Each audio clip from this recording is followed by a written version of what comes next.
इंसानों में इंजॉय करने की सलाहियत फितरी तौर पर मौजूद होती है और ये जो इंसानों में इंजॉय करने की सलाहियत है, इंसान इससे अपनी कोताहियों की वजह से महरूम हो सकता है। मिसाल के तौर पर कोई शख्स है, कोई चीफ़ एग्जेक्टिव है या कोई ऐसा बंदा है जो कि ज़िंदगी में काफ़ी काम कर रहा है और वो बेइंतहा काम कर रहा था कि उसे वर्कोहलिज़म का सामना है, तो उसकी जो इंजॉय करने की सलाहियत है वो नीचे आ जाएगी। क्योंकि अगर हम अपना रात की नींद को पूरा नहीं करेंगे, अगर हम एक्सरसाइज नहीं करेंगे, अगर हम डाइट सही नहीं लेंगे और हमारे रिलेशनशिप इर्द गिर्द ठीक नहीं होंगे या हम स्ट्रेस में मुब्तला होंगे, तो हमारी इंजॉय करने की सलाहियत मुतासर हो जाएगी। इसीलिए आपने देखा होगा कि बहुत से लोग इंजॉय करने के लिए उनको पहले कुछ उससे इक़दामात करने पड़ते हैं, कुछ प्री रिक्विजिट्स है। मिसाल के तौर पर लोग म्यूज़िक को एंजॉय करने के लिए पहले चरस पीना पसंद करते हैं,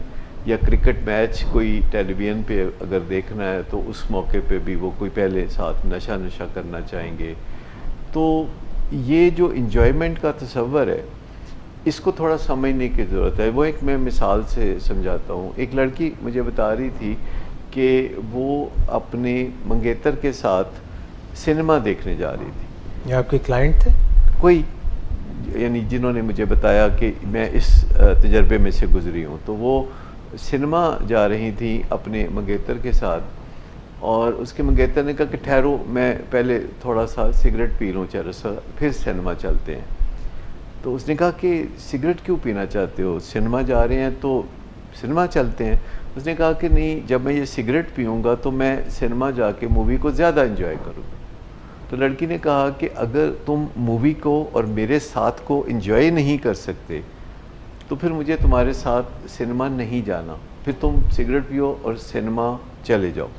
और उसके बाद उस लड़की ने बताया कि उसने अपना इरादा उसको लाइफ पार्टनर बनाने का मुनक़ता कर दिया, मनसूख कर दिया। तो आप यूँ सोचें कि जो लोग ड्रग्स इस्तेमाल करते हैं और ड्रग्स के इस्तेमाल के बगैर ना वो किसी की कंपनी को एंजॉय कर सकते हैं, ना वो कोई मूवी एंजॉय कर सकते हैं, ना कोई डिनर या पार्टी एंजॉय कर सकते हैं, तो आप यूँ समझ लें कि उनकी जो एंजॉय करने की सलाहियत है वो कुंद हो गई है।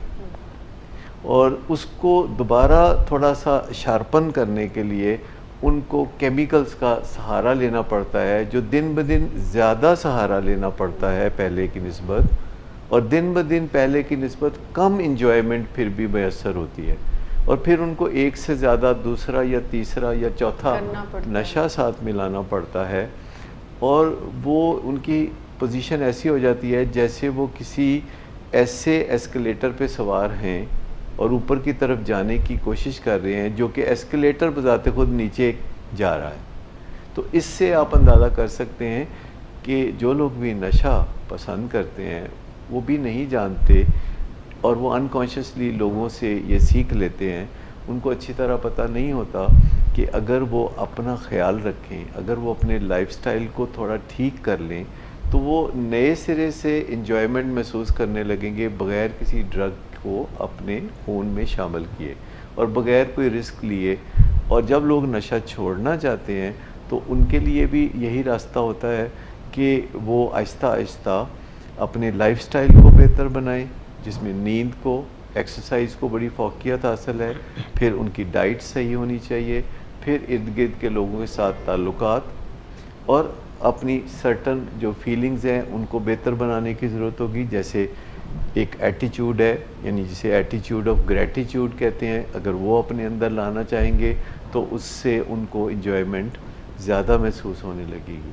हत्ता कि जो लोग फ्रेश होते हैं और जिनकी लाइफस्टाइल ठीक होता है तो वो कुछ भी ना कर रहे हों तो वो एंजॉय कर रहे होते हैं। उनको लो फील वैसे होती नहीं हो, जो आप बेसिक लाइफस्टाइल की बात कर रहे हैं, अगर कोई फॉलो कर रहा है तो उनको ज़रूरत नहीं नेचुरल हाई वो उनके लिए हर दिन। और सर पार्टीज की जो बात की तो ऐसी ड्रग्स ले रहे होते हैं कि जो उनकी मेंटल हेल्थ पर बहुत बुरे असरात डाल रहे होते हैं। मतलब ये जो क्रिस्टल मेथ है तो ये तो बराह रास्त ब्रेन टॉक्सिक केमिकल है और ये सिंथेटिक केमिकल है जो बड़ी आसानी से दुनिया के हर मुल्क में अब लोग बना लेते हैं और उसके लिए एक छोटी सी जगह जिसे लेबॉर्ट्री का नाम दिया जाता है और उसमें ये ख़तरनाक तरीके से केमिकल्स को मिलाप देते हैं और क्रिस्टल मेथ इस तरह तैयार होती है जिसमें ज़रा सी गलती से धमाका भी हो सकता है।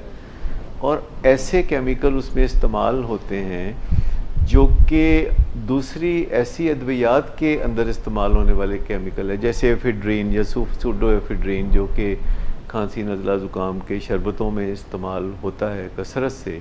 तो उसी का रॉ मटेरियल चुरा के इस बदनामे ज़माना केमिकल की तैयारी में इस्तेमाल किया जाता है। और कराची, लाहौर, इस्लामाबाद, पेशावर, जहाँ जहाँ आप तसव्वुर कर सकते हैं, आप यूँ समझें कि ये क्रिस्टल मेथ की तैयारी जारी है और नौजवानों को इसकी लत लगाई जाती है।